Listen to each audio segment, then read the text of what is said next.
Bonjour Gabriel. Bonjour Bertrand. Qu'est-ce qui dans votre parcours et dans vos envies amène à l'écriture de ce livre-là? J'ai toujours trouvé dans ma vie que mes études, paradoxalement, m'ont amené à l'imaginaire et à la séduction.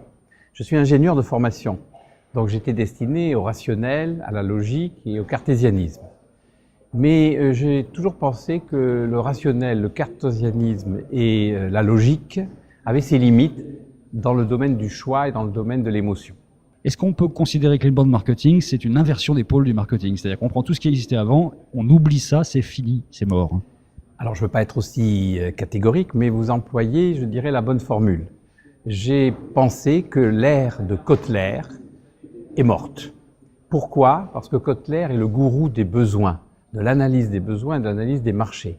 Et aujourd'hui, je l'ai dit, je l'ai écrit et je le prétends, c'est par l'offre dorénavant que l'on suscite la demande et pas l'inverse. D'où, comme vous le dites, l'inversion des pôles entre l'offre et la demande. Les 4 P, c'est donc définitivement enterré en fait. Alors, il ne faut pas non plus être excessif, même vis-à-vis des analyses que je fais, le fameux, je dirais, SWOT, c'est-à-dire force, faiblesse, opportunité, menace, a toujours sa place.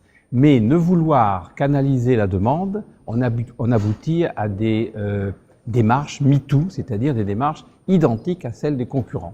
Alors, selon mon livre et selon mes idées, il y a 6 étapes successives pour aboutir à cette envie d'en savoir plus de la part des consommateurs. C'est attirer, séduire, convertir, permettre, conclure et suivre, c'est-à-dire fidéliser. Au milieu de tout ça, il y a permettre, qui vient de la fameuse théorie de la permission de Seth Godin que vous citez très souvent en fait. Alors, Seth Godin est peut-être aujourd'hui le nouveau gourou qui remplace Kotler. Il a effectivement imaginé une démarche où, justement, fondée sur deux principes qui sont ceux de Jeremy Rifkin. C'est-à-dire, nous sommes entrés dans la société du partage et des communautés collaboratives. Eh bien, pour partager et pour agir de manière collective, il faut permettre.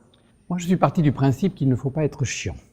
Parce que quoi que vous disiez... Ça, on le sait depuis des siècles quand même, a priori. Oui, non mais il y a dans un de mes autres livre, un roman, j'ai dit il n'est pas nécessaire d'être triste pour être sérieux. Et donc j'applique cette démarche. Et il y a 4 valeurs que je trouve essentielles pour séduire un public, pour faire ce qu'on appelle du brand content, c'est-à-dire le contenu de marque. C'est provoquer l'inattendu, créer l'intrigue, pratiquer l'humour et susciter la séduction. Avec l'humour, l'intrigue, l'inattendu, la séduction, vous changez de paradigme. Le titre exact de votre livre, c'est l'inbound marketing selon la stratégie du Sherpa. Qu'est-ce qu'il a, ce bon Sherpa, dans cette histoire? Alors pour moi, le Sherpa, effectivement, je l'ai voulu un peu subliminal pour que chacun trouve évidemment sa propre définition. Mais pour moi, le Sherpa, c'est celui qui accompagne vers les cimes, c'est-à-dire celui qui aide l'autre à participer à une aventure réussie et à franchir les haies. Donc la cime dont vous parlez, c'est bien la situation d'ambassadeur de la marque, qui est la situation suprême. Il faut l'accompagner avec son consentement, en fait, vers là. Je ne peux pas dire mieux que ce que vous dites. C'est exactement la conclusion de mon livre, mais je voudrais citer dans la conclusion de mon livre, qui, je dirais, on va dépasser cet aspect, c'est que quand vous dites ça, eh bien, Sartre avait dit dans Huis clos, l'enfer c'est les autres. Si on lit mon livre, peut-être trouverez-vous que le bonheur c'est les autres.